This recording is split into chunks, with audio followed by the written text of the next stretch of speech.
1994, making Bahamas her home and diving her life. She manages a team of 18 divers, teaches hundreds of students of all levels, from open water to full cave divers, and specializes in shark handling courses. She's known for introducing a status of tonic immobility to sharks through a gentle touch, which is pretty amazing to be able to see. She explores the map cave system, which we're going to be talking about today, which is absolutely outstanding. And she obviously provides vital information for the cave protection. She is the first woman to have connected a land cave with an ocean blue hole, and she consults with organizations for the creation of marine parks with an emphasis on protecting sharks. Cristina believes there is a great power in education and volunteers her time to host foreign students and teach local Bahamian school children to dive as part of sharing vision. So without ado, Cristina, it's all yours, and I'm looking forward to your fantastic talk. So thank you and welcome everybody. Thank you, Chantel, and thank you everyone for being here again, and thank you for having me again. I've been following your talks, so actually been learning quite a lot, and I hope to contribute again with this one. So today I'm going to be talking specifically about the work and the technology that I've been using into the world of cave diving and cave conservation, which is kind of like a unique topic. The way I'm going to do that, you need to forgive me, I've been cave diving since 1996, and I've been a cave instructor since 2000. And in all this time, I've been cave diving, especially here, and then started exploring. So you'll find that maybe some of the timeline is a little bit hard to explain. And the reason why is a lot of this work that you will see laid out today prior to COVID-19 was done primarily on my day off, or usually at night after work. So after a day of regular diving, I will go and do some cave work from this content that you will see today.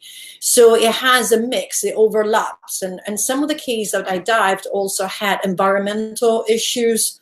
For example, it was too rough to enter the ocean cave, so I had to give up going into the ocean cave and go on another cave. So if it is a little bit confusing, I do apologize. I'm trying to give you about 20 years of work in about 40 minutes of presentation. Like I said, I've been diving since 1996, primarily been cave diving here on Grand Bahama Island and the islands and the island of Abaco Caves, but I've been quite a few different places in the world.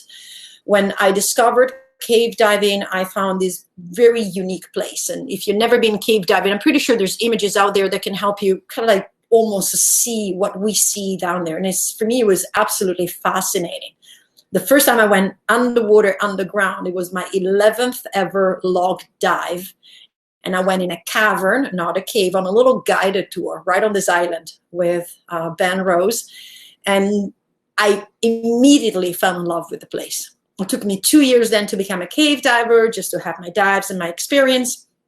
And I realized very quickly that what is down there is very much the traditional out of sight, out of mind. Is this quite staggering for me to realize how close to these holes, especially here in the Bahamas, either the blue holes in the ocean and the caves inland, the people are. They know where they are, they know where the water is, they know what happens, and yet they are totally disconnected from it. They think it's like this, either this extremely dangerous place and this weird phenomenon. They have their own legends, but they really don't understand how the behavior on the surface of these caves affects everything that's underneath, and primarily affects them. So it's kind of like trying to connect to something that has no emotional connection. It's how, like I was trying to explain, so how do you make someone fall in love with wet rocks? Some cave divers, that's when they say, what do you see down there? It's like, well, wet rocks. But cave divers know it's way more, but for people it's kind of harder to understand. When I started the first project, it was related to my first love, which was a Ben's cave. So what I'm going to do is share screen with you guys, and then I'll open one page at the time, so you're actually able to see everything that I want to show you. So this is Ben's Cave. The blue lines are the completed digital survey that we actually just completed as of yesterday at nearly 32,000 feet of line, so short of 10 kilometers. And the red rectangular that you see is the present marine protected area under the jurisdiction of the Bahama National Trust. What I heard 10 years ago was that they wanted to develop around the park, but I already knew the cave had an extension that went beyond what the park itself was. So I contacted Bahama National Trust, which was working in cooperation with the government, and I said, I can give you all the data you need for this information, and we can actually try to push the extension, which is the yellow rectangular, of the national park to that extent to cover not only the entrance, but basically every single ramification of the dive. And you'll see in a second why this was very important. Parallel to this, I was doing other work in other caves. What then happened is, in the last few years, thanks to Brian K. Cook, who found an entrance right in the corner of what you see, the blue rectangular. It's called Pirates Mew, and then where you see the blue arrow that goes up, it's about 1,500 feet from the end of the line. So where this line ends, there's another 1,500 feet north. There's a cave called Anaconda. Is we realized that this could be an even more comprehensive system. And within these systems, there's quite a few things that are very, very important. One of the biggest ones, and the one that determined for me, that made me basically want to work immediately on this, is the fresh water supply. So right now, this is a video to show me going from the fresh water into the salt water. That's called the Halocline.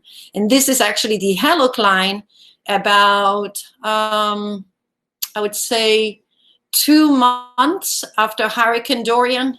And that's the kind of like white visibility caused by the transferring of the salt water from the top of the island through the island. For those who are not familiar, the island actually went under a 30-foot seawater in some areas, and then that water went through the limestone itself and deposited on the top. So for me, it was about protecting the fresh water supply. But if you look at the map, and it's a little bit hard not, is this dark area here to the left, is the swamp, is a mangrove area, is a vast extent of mangroves, which is fundamental for island erosion protection, for breeding grounds from birds all the way to fish, corals, and obviously sharks. And if you look, the cave actually has an exit into the mangroves itself, actually has a couple of exits, not just one, about a couple of one, and it actually ends up underneath the road. So there is an intrinsic connection between all of this. What we do up here will eventually flow down the cave and reverse itself out here. And so how did I know that? Is through some of the work that I already done before. So what are the current projects that we're trying to do? It's something that we kind of know, but it was never really done before. And the first thing we've done is put on the map of Grand Bahama Island. We started here, different locations. The yellow stars are the caves that we either have found or that we know. Let's say Ben's Cave system has been explored since the 1980s and do have a lead into a system. It could be 200 feet, 500 feet, 900 feet, or like I said, almost 10 kilometers. The red stars are holes that we have already checked out that had the characteristics of being leading into a cave. However, because of our size or because of what happened to the cave itself, the entrance is blocked. So we can't make our way through. A lot of these actually had stalactite and stalagmite, so they actually had a presence for sure that this was a cave. It's just we can't go to them. And then the purple ones are still the one that we need to verify. We know there's an entrance, we know there's a water, we know there's a possibly a lead into a cave. We just need to verify. And this is to give everyone an idea, not only how many holes there are on the island, but which one are extensively moving and which one are accessible and which one are not. A lot of these holes, people know where they are. It's just they don't really know where they go and what would happen if, as for bends, we were to develop on top or anything like that. So this is the first project. So how do we do this is we do a lot of Google searches, look on possible holes of things that on the satellite look as that could be a cave entrance, and then armed with Wellington boots, mosquito nets, and everything else, we walk our way through the bush, hike for quite a lot of these holes. And then if we find water or a chance of water, we then go back, carry gear, and start exploring. So this is one of the first ones. Once we find the place, then we start doing, obviously, exploration. And what we find out through this work is that there is such a big connection that we kind of like forgot. And this is something very interesting. This is Cemetery Hole. Cemetery Hole is all the way to the east of the island, and here about 900 feet inside the cave. We laid that line on the beginning of our dive. And after we were coming out, the line had already a garbage bag on it. This is plastic that has been there for quite some time. And this is on the further part of the hole. This is an ocean blue hole that obviously was once dry. Now, in this video specifically, the garbage is further than I can swim in my exploration. I couldn't reach it. And this was, again, attached to the line during the dive. We're talking about 2 hours. So we put the line, and in 2 hours, all that plastic found its way into the hole. With the interesting part, that poncho that you saw us wearing is actually had a logo of a cruise ship. Now, to give you an idea, the hole that I'm talking about is all the way this way, where you see the red and yellow star. And the cruise ship terminal is all the way here to the left of the screen where the yellow and purple star are. Garbage does travel, and ocean takes it quite a lot. The ocean blue holes also do something else. Both Ben's Cave, which is on the mangroves, they move on tidal. So 4 times per day, twice per cycle, they do what it's called a siphon. So they basically pull water in, and then twice per day, they actually do a cycle of springing. So they push water out. This is done on a 6 hours on, 6 hours off, but dictated by the little Bahama Bank. You need to do some math in order to go there. And one of the things that they basically do quite a lot, this is one of the most interesting phenomena, is called chimney. And because of the shaft, it really does like this huge vortex, this visible vortex. Obviously, we can't go diving when it's doing that. But as you hang around the cave, there's all this plastic that floats around and is indeed attracted into the hole. I'm pretty sure there's a video. I kind of like tried to film it till the last minute, but I couldn't. I had to take it out.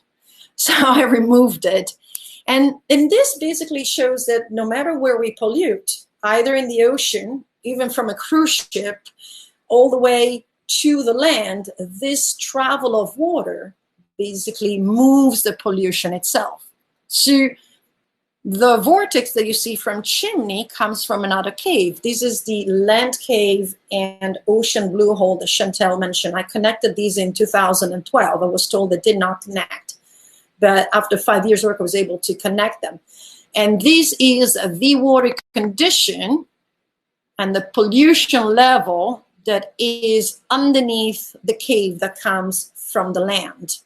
This is microbial growth exponentially exploded by the amount of pollution that is inside this cave, which is underneath a settlement. So where maybe the discarding of some sewage and things that are not completely controlled and not completely well managed, including the fact that out of sight, out of mind. In some places where these holes tend to siphon, people have the tendency of throwing in garbage because it does disappear out of sight. And in the old days, there was even a hole called garbage hole, because people thought, oh, you throw it in there and it's just gone. You don't have to worry about it anymore. Not realizing, again, the connection that everything did. So having all of this in mind, how do we bring up these wet rocks to the people? And luckily, with new technology, both from a point of view of gear, but also from a point of view of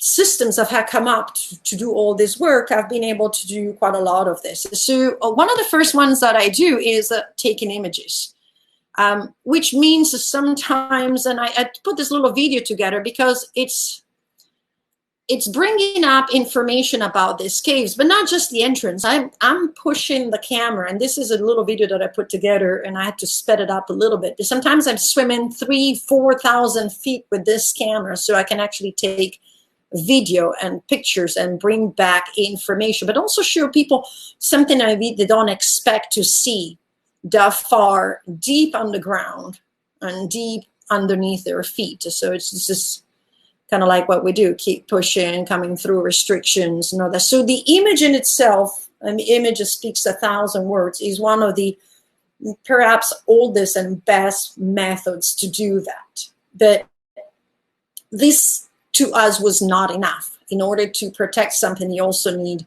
enough data to be able to do this. And that is when, in cooperation or in support of the Bahama National Trust, we actually decided to do more advanced stuff.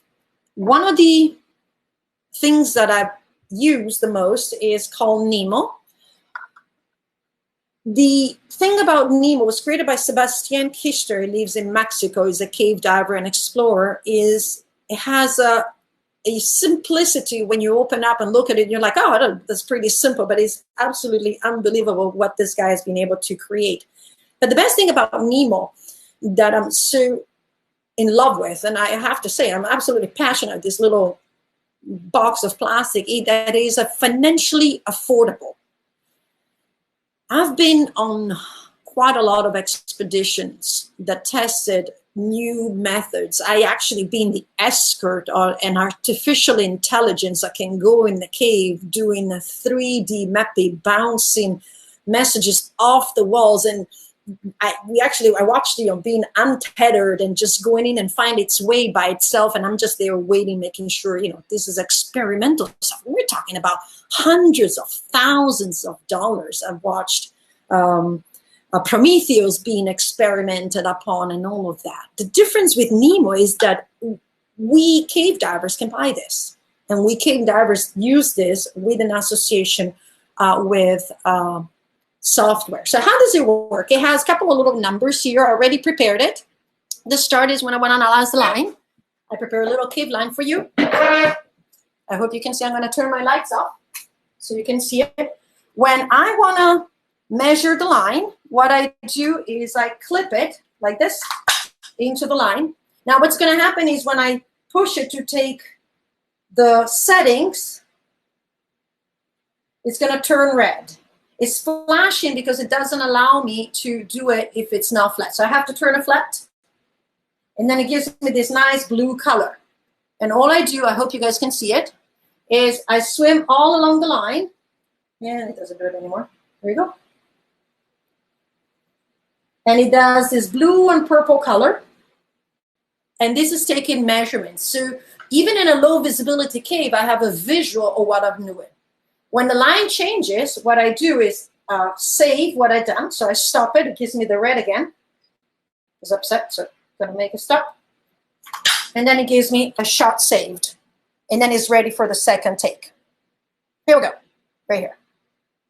And so this has exponentially increased the amount of survey that I can do in a dive, simply from the simplicity. For those that have not done cave survey in the old days, we had usually about an 8x10 slate, about this size, and a little bubble, construction bubble on it with a super precision compass. And then you had to parallel the slate to the line like this. Make sure the bubble went in the middle, and then move the compass without losing the slate in the bubble. And then you would read your own depth on your computer.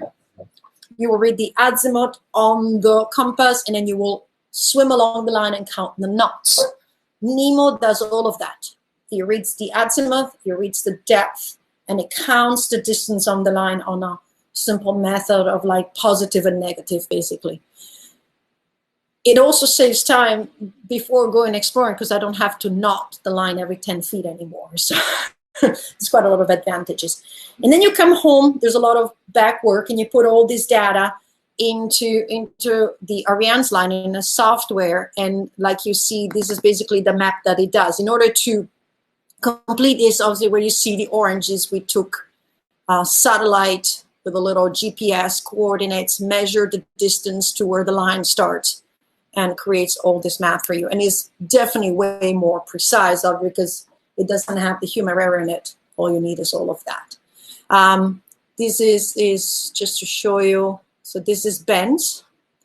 So this is my teammate. His name is Kevin Lorenzen, and I'm filming him doing exactly that. So he's actually measuring Nemo. He gets to a T, and then he stops and he has to change again. And here it comes again.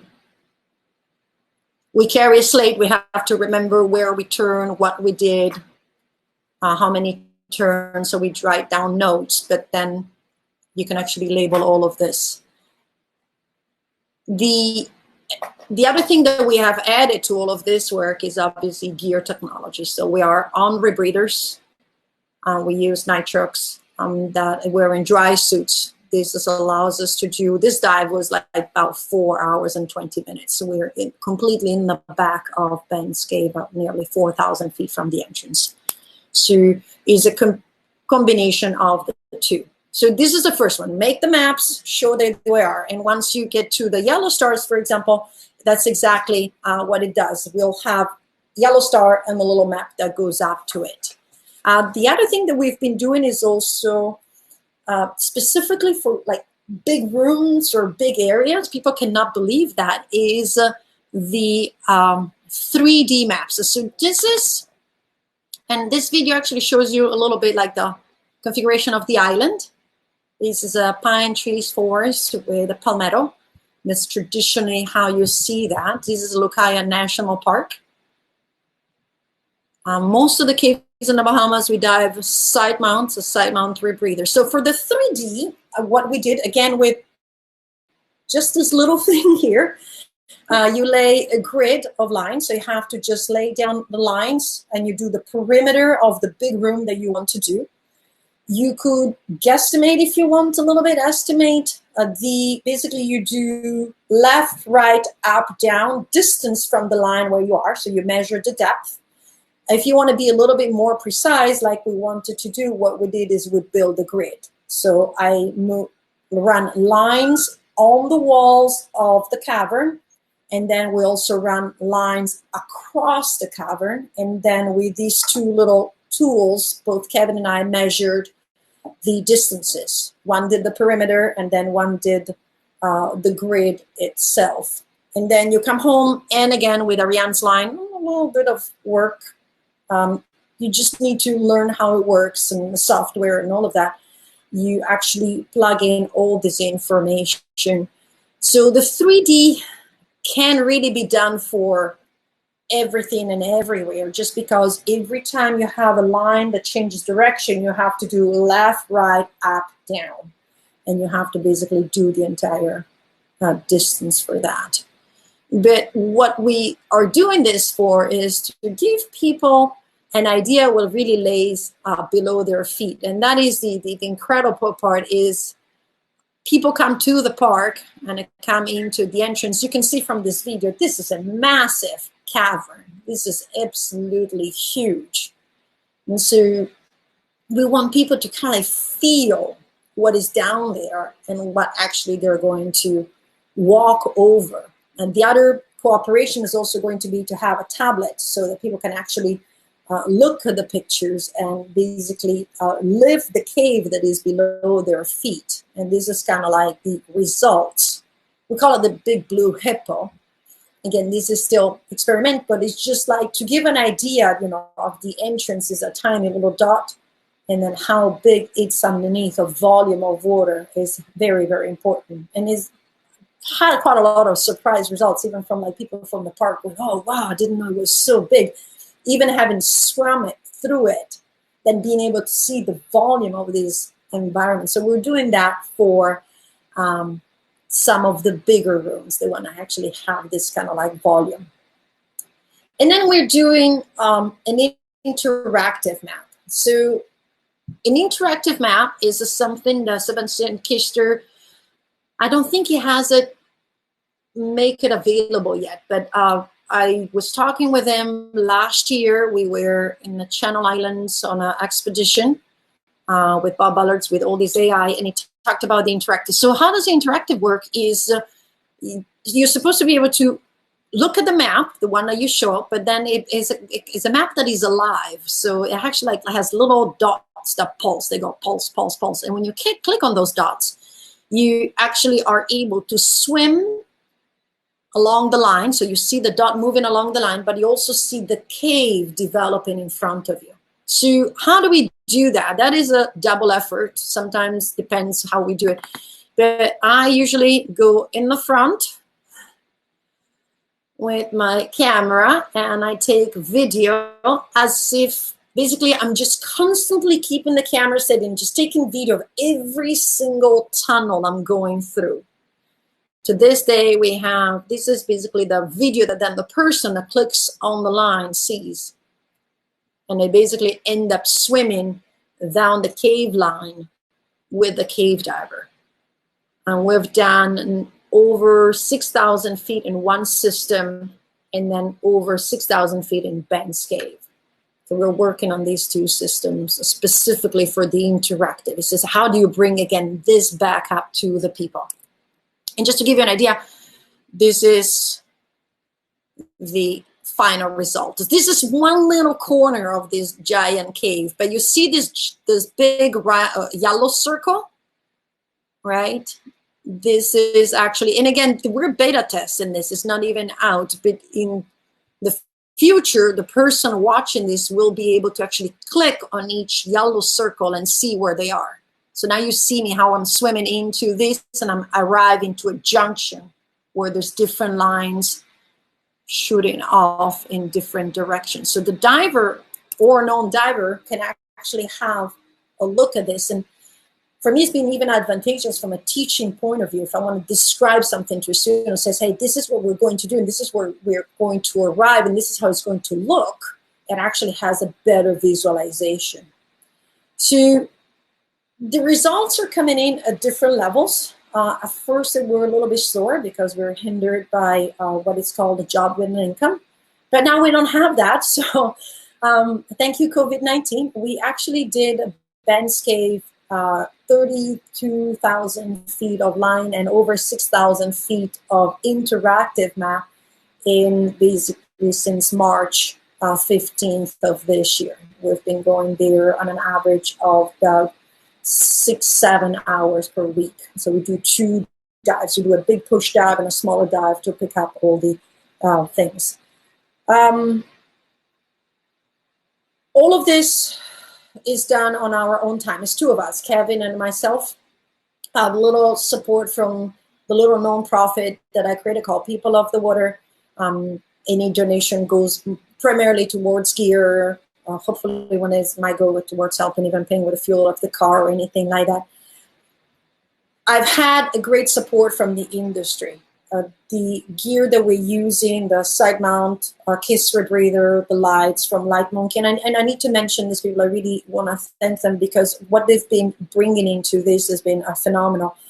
The Isotta housing and the video lights from Light Monkey, the waterproof dry suits, the undergarment from Fourth Element, all these people that have helped us, either directly handing us gear or giving us discount on certain things.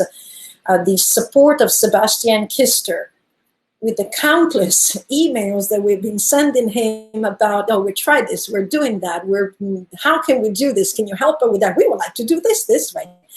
It has been absolutely incredible. So we bring all of this together. It's technology of the diver. We wear paralens on the helmet, which help us into figuring out sometimes if we do something wrong.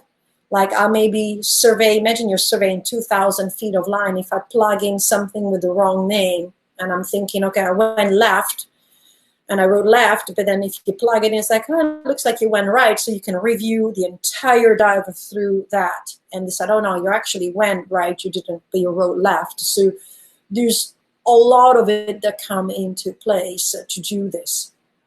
The goal, once we have all of this, and we already have all of this, we're always in communication with the BNT.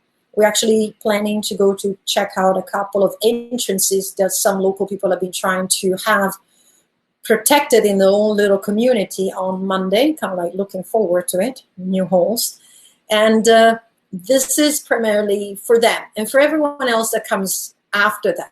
So that once we have a knowledge where the entrance is, but also where the cave goes, knowing what happens to the pollution, knowing what happened to the communication between water, maybe we can prevent the development of something over an area that is still pristine. But we need that knowledge, and so that's what we been doing with all our work. How are we going to share this? Well, we've been sharing this on social media. So if you're actually interested through either Cristina, Zenato, or Kevin Lorenzen, like either Instagram or Facebook, these videos pops up here and there. But primarily with the park is going to be the capability of people to look at the map and actually identify where they are. Pictures on the path that shows, hey, right now you're standing over a 10 meters high column, and they actually can see where they're standing and what is below their feet, like kind of like little pop-out surprises during their walk. So not just walking around the park and say, oh, there's a cave below you, but it's like, hey, right here in this spot, there's actually this. Did you know how big this room is below your feet? And that is the work that basically we have been doing. So this is basically where we are at and where we're hoping to continue. Any questions? I'm going to stop sharing. And we're back.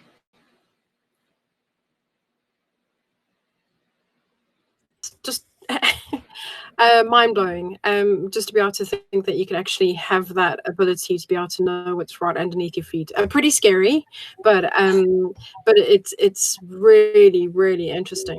So we have a few people who look like they are about to ask some questions. So Ellen says, do you sometimes experience archaeological finds? Yes, I do. Some were unknown before I started doing it, like the Ben's Cave. And that's the reason why the entire Ben's Cave is actually closed. You need a special permit that we have to be inside there. The cavern tour is open, but the cave itself is closed. And there are actually skeletons of the old Lucayans and Arawaks that used to live in this island. But recently, Kevin and I were exploring a different hole, one of those little yellow stars, and we actually found fossilized crocodiles all throughout the depth of the cave. We start finding them 150 feet all the way to about 190. We're not sure if that's where the depth was original. We need to understand this went through Hurricane Dorian. That area specifically was over 130 feet, 10 meters of ocean, so it might have flooded them down. But yes, we do find archaeological finds, which is really, really cool. So the procedures with that is like anything, it stays down there. I usually take pictures and I bring up reports saying, this is what I found, this is where they are. Either they remain untouched, or sometimes I've been asked to bring something up under, I receive like a paper, oh, this is what you need to do under the Museum of Antiquities or the BNT, but I receive their specific request to bring something up. But for the most part, they stay down there. Thank you. Mikhail says, Cristina, does NEMO produce a 3D map or just bidimensional? Not NEMO. NEMO takes the basically the lines, the grid that we create. So it will take the azimuth and the depth at which you're measuring the line. Then it's our job on the slate to do the left, right, up, down distances. Ariane's line, which is the software that runs with NEMO, once you strategically put in these numbers, will draw the blue hippo that you saw. So Nemo only takes biodimensional, and then it takes a software to create a three-dimensional, and it takes a human being to finish the job at this point. But you see, the thing for Nemo that did for me, it's amazing, is, again, I was explaining, is it's a tool that you can actually afford, where a three-dimensional 3D job data, something of a different, like Prometheus, is hundreds of thousands of dollars. So something very much an experimental level. At this point, I hope in 20 years' time is going to be something I can buy off the shelf if I can still cave dive. But that is the advantage of it. It's just something that 2 cave divers here in the Bahamas can use and create something. Wow. Derek Moore asks, has there been any magnetic variation or deviation that has caused you any issues in taking compass readings? No, it's not affected by any of that, nor that we have seen. I had an original map of Banks Cave from 10 years ago, which I painstakingly took with a slate and a bubble and all of that, and it pretty much matches with few, slight differences, but nothing affecting the reading, and none of the gear affects it. This was created by a cave diver, so it is actually a mathematician for that point. He actually kind of like looked into all of that. Wow. Ted Clark says, hi, Cristina. Great presentation. Are the cave walls down there sharper than the cave walls in Central Florida? Sharper? No, not really. They are serious. We have the composition of the terrain is on what we call bedding plains. So there are different stratifications of the island caused by the hundreds of thousands of years of the ocean bringing up sand and then rocks and then something and then corals. So some of the walls are actually brittle. They're just like disintegrate just looking at them. And some of the caves is very hard just to, if you put the line, it just crumbles underneath your feet, your hands. The decorations can be very sharp. Some of them are completely crystallized. And if you even like by mistake touch one, you can actually have like pins and needles inside your fingertips, like touching fiberglass. So you have to be really, really careful. Never mind, they're also very fragile. Then some walls are more like smooth, depends on where the water and how the water came through. In the ocean, the problem with the ocean holes is not really the rocks just being sharp, is they're actually literally covered in all sorts of sponges and creatures and all that. So if you're going in on a outgoing tide and you're against the flow and you're doing a little bit of a pull and glide, the chances are your hands will be affected by all sorts of like swelling from touching the wrong sponge, and you can really avoid it. I mean, the other one will be wearing gloves, but try not to.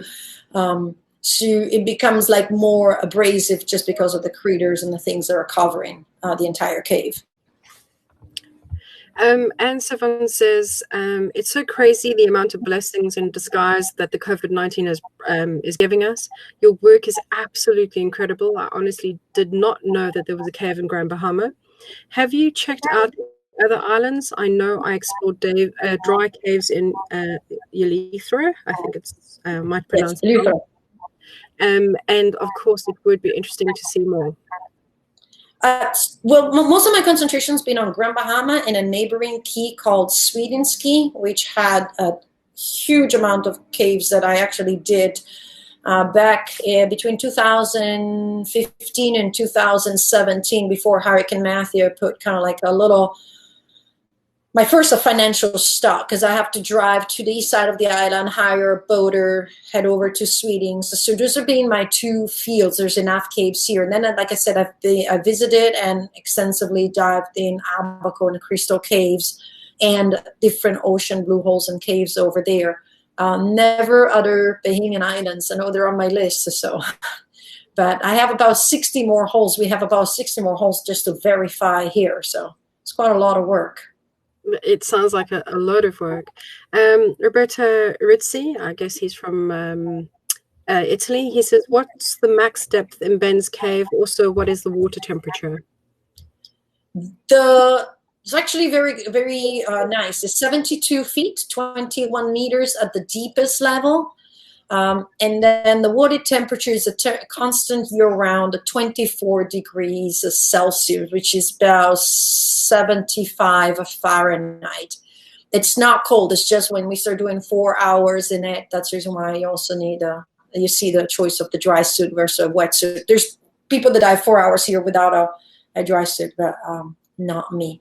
The fascinating part about these caves is, especially some of the other ones, is at first there's a lot of people that have been cave diving here before where they thought the cave was just linear. It just looked like it was just going in one or maybe two sections. So Ben's Cave has an upper room in the 18-foot area, about 6 meters, and then a lower room in the 56 to 60-foot area, which is about 17 to 18 meters.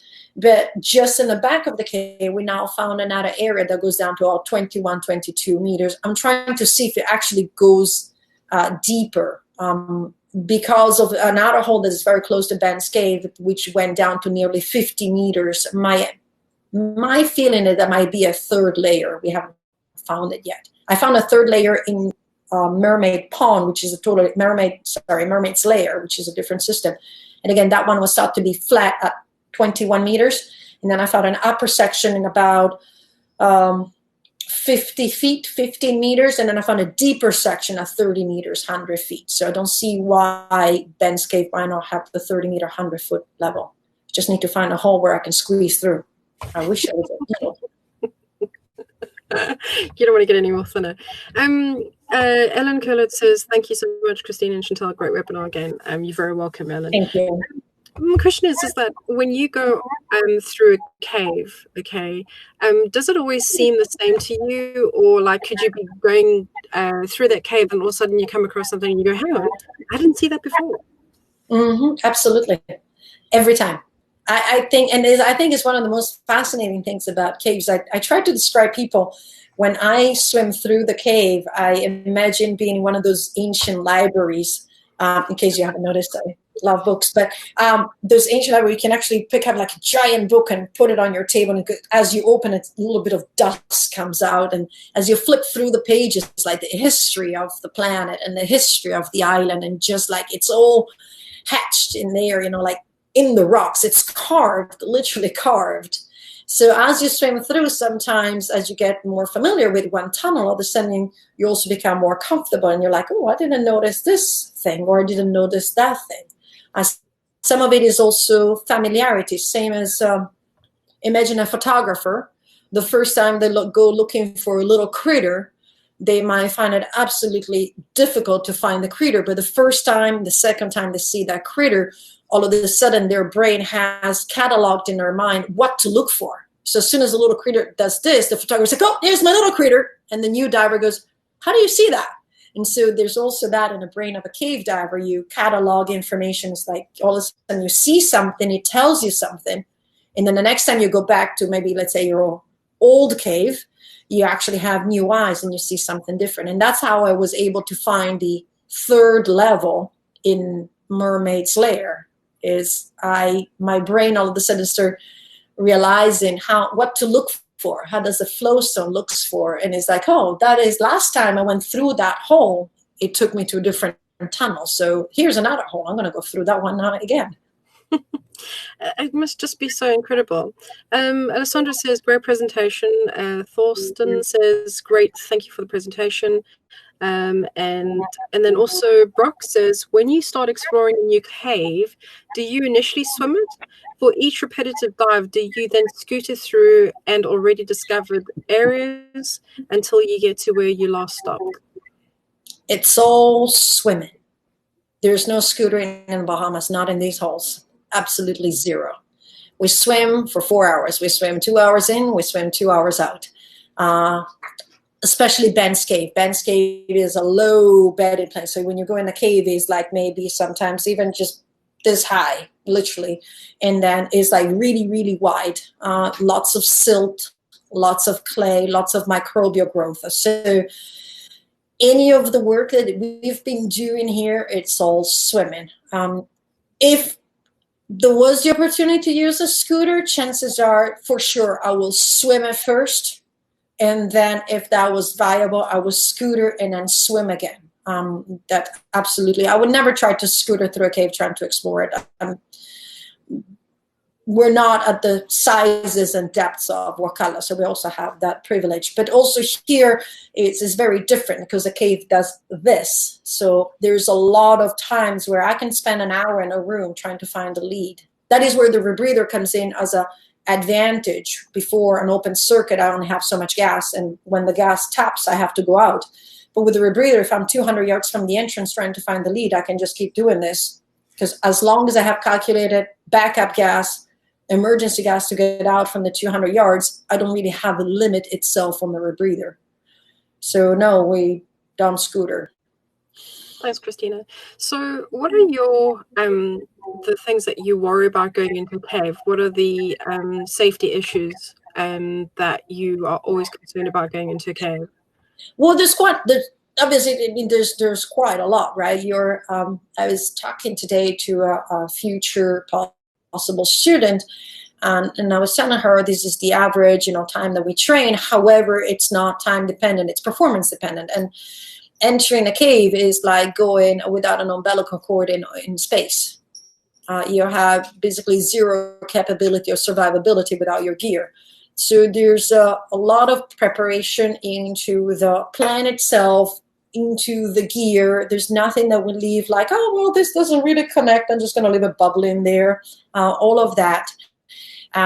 There's a mental preparation. For me is I still careful if I know I'm about to go the next day on a 4.5 cave rebreather, taking pictures, pushing the camera, dive. I have maybe an earlier evening. I make sure I hydrate. I have a lighter dinner. I don't exercise excessively. So I pay attention to the whole of preparing. Once I enter the cave, is head on. It has to be head on. I have to listen to everything through my body. It's a scan that I do automatically.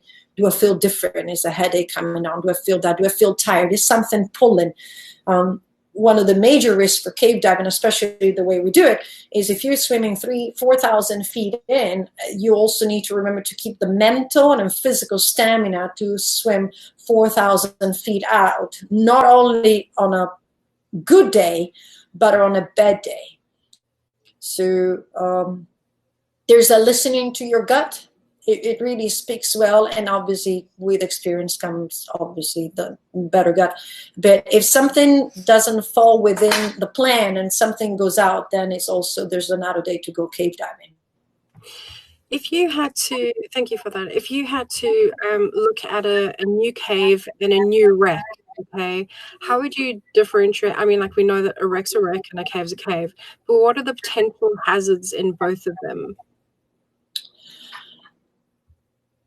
Honestly, and it's because I'm not an experienced wreck diver. It's not really something I like them, but it's not my thing. The thing that I will look into wrecks and I will be more worried than a cave is a structure.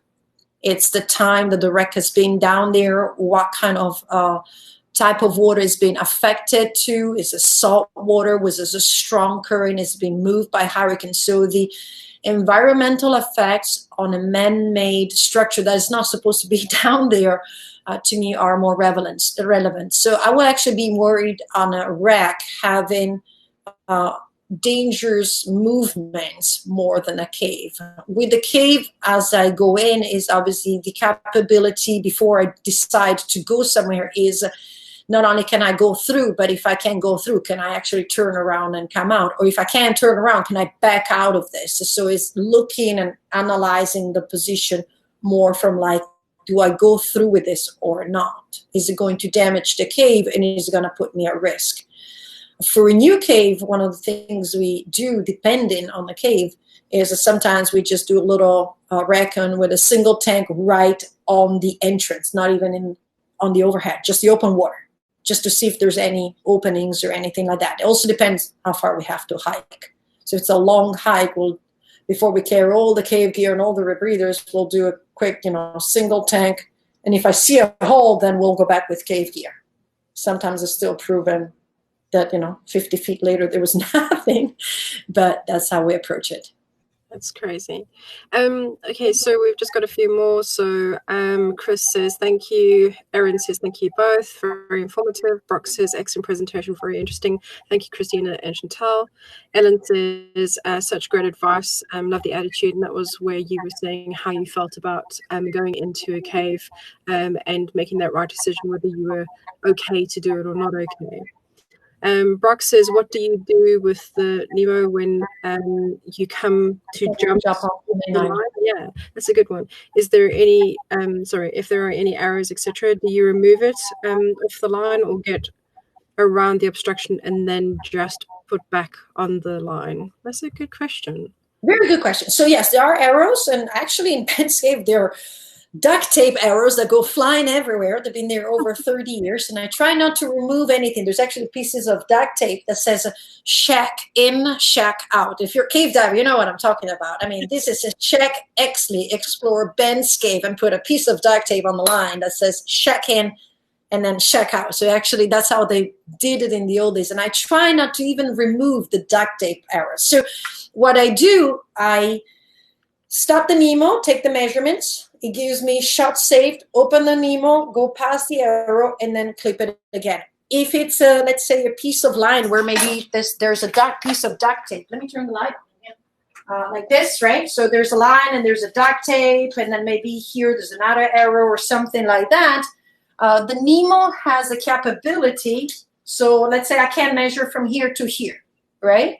The Nemo has the capability, when I get here, I can visualize and move the Nemo back, and it measures both back and forth. So let's say this is my duct tape, and here the line ends. Instead of reclipping and just do this, I sit here and I go zip, zip, and it basically takes the measurements. So it actually allows me to do, that's right, allows me to do the measuring. So I definitely do not remove arrows and then put them back on. I leave everything as it is. Cristina, thank you for that. A question is that how many times do you have to replace the lines in the cave?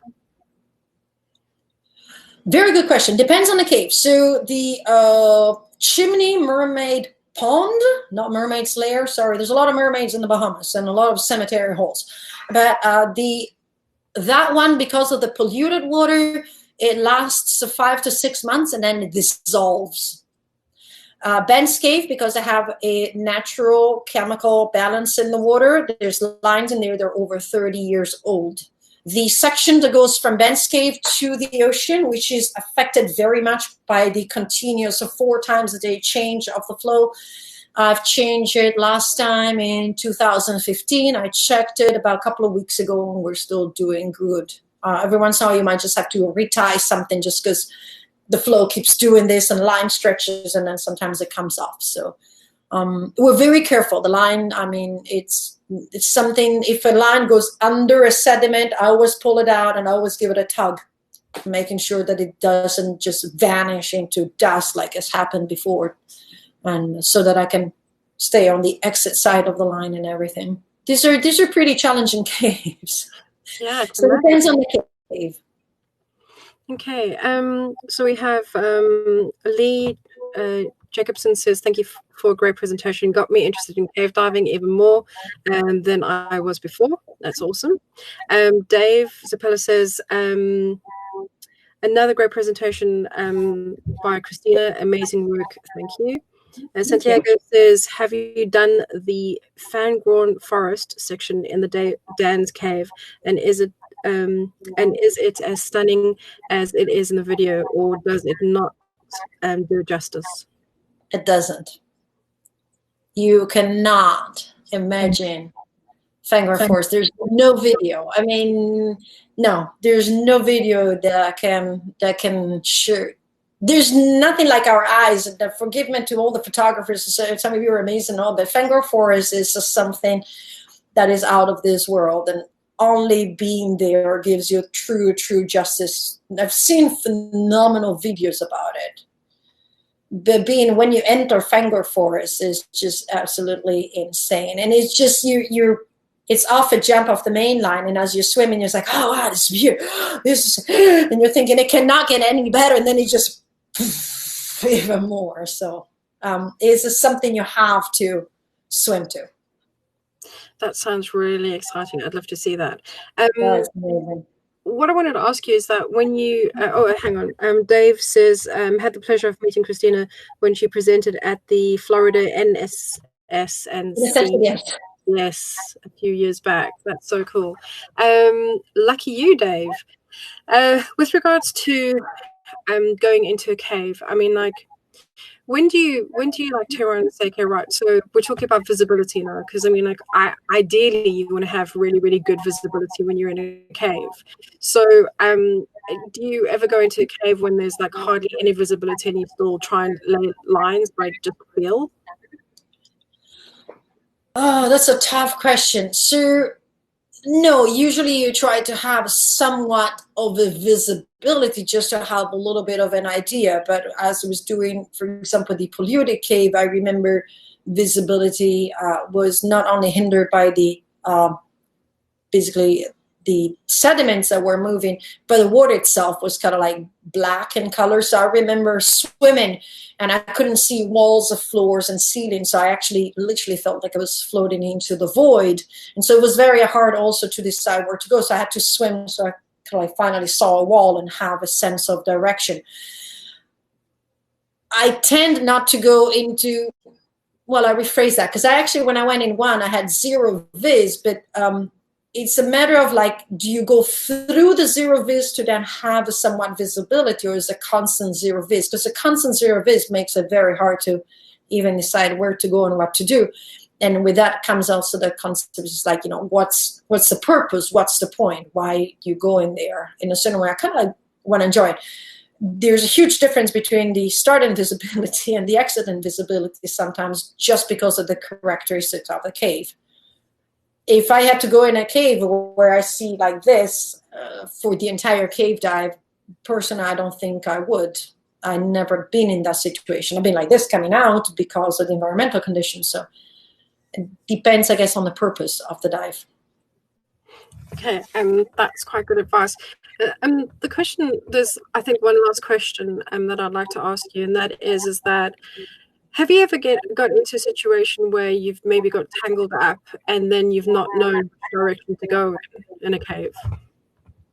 Like not know where to go?